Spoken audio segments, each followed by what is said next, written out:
Hey guys, it is Scott the Steamroller Steen with Steamroller Picks and HitThePick.com.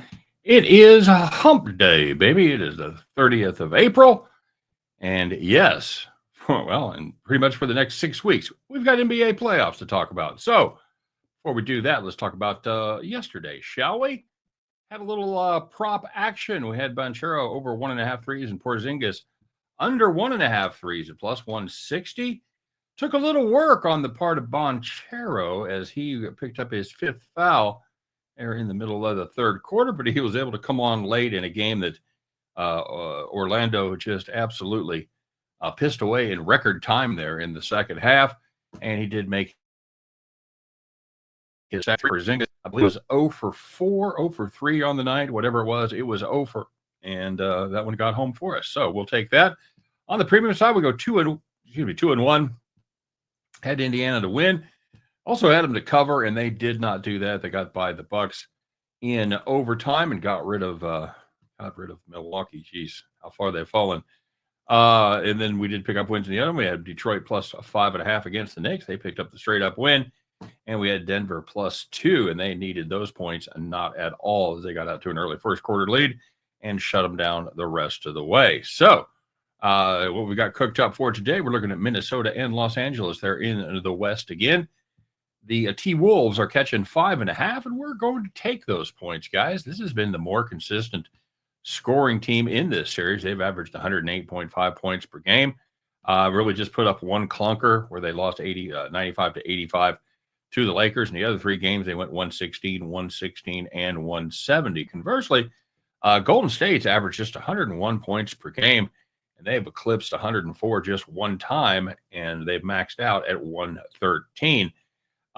Lakers, of course, they have two legit superstars. They have an all-timer in LeBron, and they have somebody that is destined for a very fine career in Luka Doncic.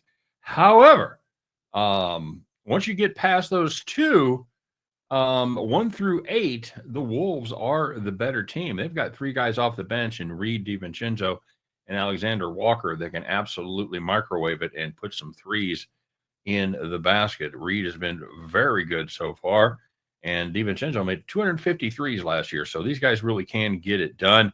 You know, Minnesota may not be able to close them out here tonight on the road. They have the 3-1 lead, but I definitely think plus 190 money line is on the table. We'll go the safe route. We'll take Minnesota plus 5.5, but don't be surprised to see the Lakers going home after this one. All right, so that's the official play. Minnesota Timberwolves plus 5.5. And at the end of that one, you guys can join me as we pick up our winning tickets and head back to the window. All right, guys, thanks very much for tuning in. As always, don't forget to smash the like, subscribe to the channels, yada, yada, yada. Put your plays in the comment section. Always like it when guys reach out.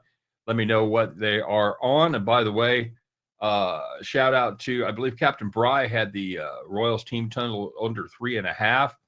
I worried about that a little bit, but they got home despite putting up an extra run there in the top of the ninth to give them a 3-1 lead. They brought in they brought in the closer. Ursig did pitch the eighth, and he was able to get the Rays with giving up just one base runner. Although if you watch that game or listen to it like I did, it came very close to going to extra innings as they drove the ball to the warning track with a man on base that would have tied the game, but it was just a long out, and the Royals got the next one. So congratulations, Captain Bry. Congratulations to everybody else that had some winners here today, especially if you tailed my little prop parlay there. All right. Hey, why don't you guys have a great day? Let's go out there and have a little fun, make a little money, and win, lose, or draw on this battle out west. We'll be back tomorrow to talk all about it. Take care. We'll see you then.